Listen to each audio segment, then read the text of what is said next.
What's up mga bossing? Usapang palit gulong naman muna tayo. Dahil pudpud na nga ang stock tire natin. Tumagal din ng 1 taon at 1 buwan itong stock na gulong ng PCX natin. Dito nga pala tayo nagpapalit ng gulong sa Takara. Dahil talagang quality ng mga gulong ang binibenta nila rito. At sa mga katulad ko na medyo tight sa budget, no worries mga bossing. Kasi meron din sila dito budget meal.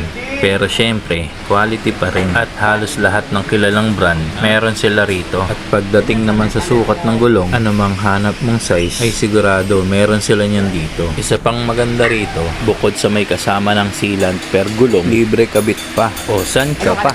At kahit maraming nagpapagawa sa kanila, no problem din yan mga bossing. Dahil marami ang tauhan nila dito na nagbabaklas kabit ng gulong. MRF nga pala ang napili nating ipakabit. 130 by 90 by 13 sa likuran, 110 by 80 by 14 naman sa harap. Ito na nga yung itsura ng gulong nung naisalpak sa mags natin.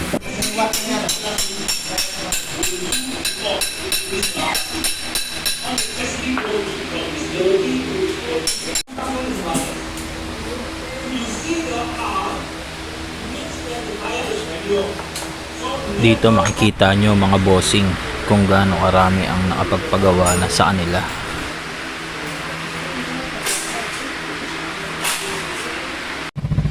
Ito na nga yung itsura ng gulong nung naikabit na sa motor natin mga bossing.